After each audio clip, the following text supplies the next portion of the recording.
দেশের মৎস্য সম্পদের সম্প্রসারণ, সংরক্ষণ, উন্নয়ন ও টেকসই ব্যবহারে জনসচেতনতা সৃষ্টিতে কাজ করছে সরকার। এরই অংশ হিসেবে অভয়াশ্রম গড়ে তুলি, দেশি মাছে দেশ ভরি প্রতিপাদ্যকে সামনে রেখে মঙ্গলবার সকালে মানিক মিয়া এভিনিউয়ে জাতীয় মৎস্য সম্পদ 2025 উপলক্ষে এক শোভাযাত্রা আয়োজন করা হয়। আনন্দমুখর পরিবেশে বিশাল শোভাযাত্রায় যোগ দেন শিক্ষার্থী, পেশাজীবী, মৎস্য ও পানি সম্পদ মন্ত্রণালয়ের কর্মকর্তা সহ বিভিন্ন সংগঠন। 36টি জেলা থেকে আগত অংশগ্রহণকারীরা বলেন, অভিযানের সময় মাছ ধরা থেকে বিরত থাকতে হবে, নিরাপদ মাছ উৎপাদনে মাছ ধরার নিয়ম মানতে হবে সবাইকে।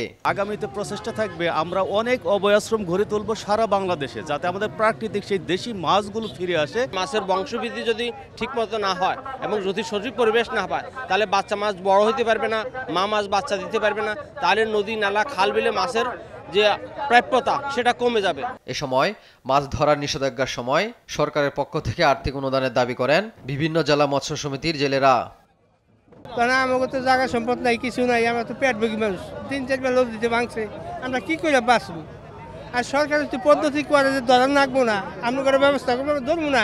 সরকার যে সময় অভিযান দিব ওই সঙ্গে আমরা তাল পাবো না, যে সঙ্গে অভিযান না থাকবো ওই সঙ্গে আমরা নদীতে গেলে যাতে পুলিশ প্রশাসন আমাকে ডিস্টার্ব না করে, এটাই আমাকে দাবি। শোভাযাত্রা উদ্বোধনকালে মৎস্য ও পানি সম্পদ উপদেষ্টা ফরিদা আক্তার বলেন, দেশে মাছের ঘাটতি পূরণে ও জেলেদের মাছ চাষে আগ্রহী করতে কাজ করছে সরকার।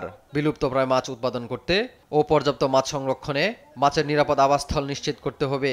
আমরা অভয়াশ্রম গড়ে তুলে সারা দেশে যে জলাশয়গুলো আছে সেখানে দেশীয় মাছ রক্ষা করার জন্য আমরা কাজ করে যাব এবং দেশের মানুষের জন্য যে আমিষের যোগান সেটাতে আমরা অবদান রাখবো।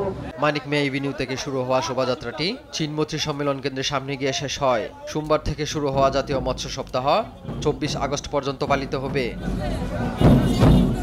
এগেজ হিমেল, দেশ টিভি, ঢাকা।